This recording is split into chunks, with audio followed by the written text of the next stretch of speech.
A letter from Jane Austen to her sister Cassandra Austen, written Tuesday the 10th and Wednesday the 11th of January 1809. Castle Square, Tuesday, January the 10th. I am not surprised, my dear Cassandra, that you did not find my last letter very full of matter, and I wish this may not have the same deficiency, but we are doing nothing ourselves to write about, and I am therefore quite dependent upon the communications of our friends or my own wit. This post brought me 2 interesting letters, yours and one from Bookham, in answer to an inquiry of mine about your good godmother, of whom we have lately received a very alarming account from Paragon. Miss Arnold was the informant there, and she spoke of Mrs. E.L.'s having been very dangerously ill, and attended by a physician from Oxford. Your letter to Adelstrop may perhaps bring you information from the spot, but in case it should not, I must tell you that she is better, though Dr. Bourne cannot yet call her out of danger. Such was the case last Wednesday, and Mrs. Cook's having had no later account is a favourable sign. I am to hear again from the latter next week, but not this, if everything goes well. Her disorder is an inflammation on the lungs, arising from a severe chill taken in church last Sunday 3 weeks. Her mind all pious composure, as may be supposed. George Cook was there when her illness began. His brother has now taken his place. Her age and feebleness considered, one's fears cannot but preponderate, though her amendment has already surpassed the expectation of the physician at the beginning. I am sorry to add that Becky is laid up with a complaint of the same kind. I am very glad to have the time of your return at all fixed. We all rejoice in it, and it will not be later than I had expected.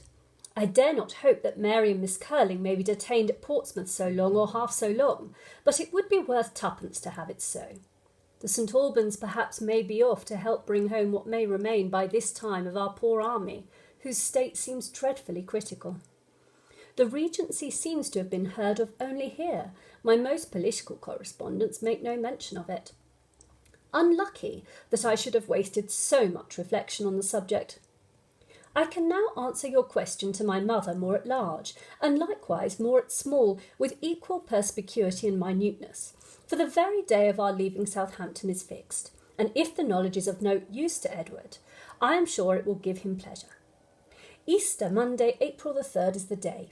We are to sleep that night at Alton, and be with our friends at Bookham the next, if they are then at home.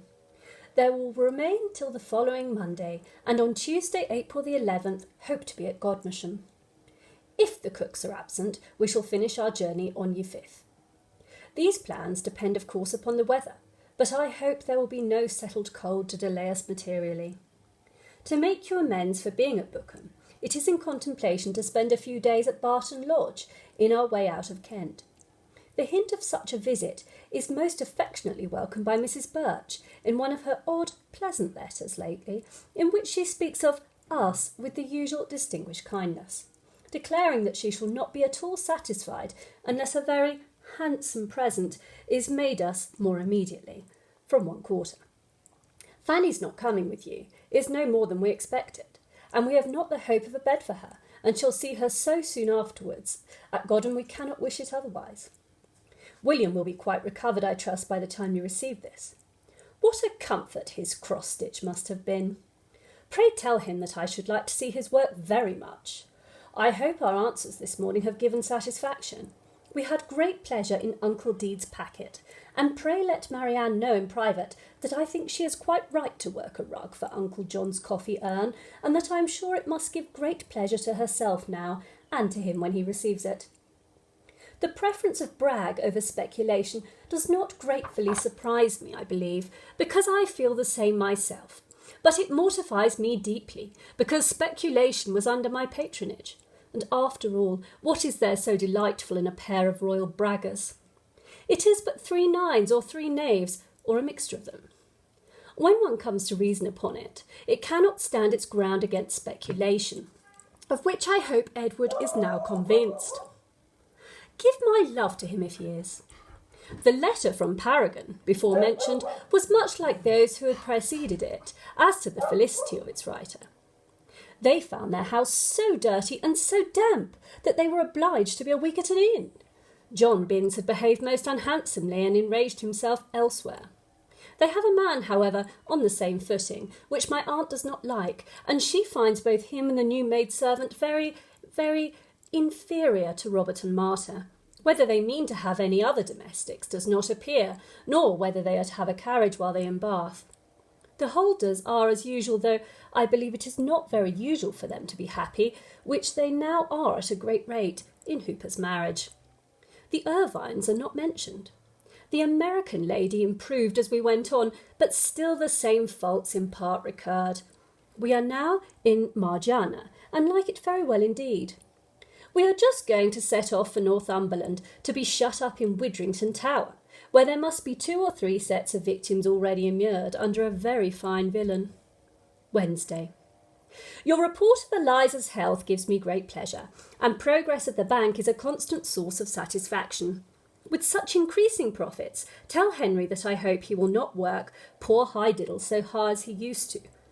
Has your newspaper given a sad story of Mrs. Middleton, wife of a farmer in Yorkshire, her sister and servant being almost frozen to death in the late winter, her little child quite so? I hope this sister is not our friend Miss Wood, and I rather think her brother-in-law had moved into Lincolnshire, but their name and station accord too well.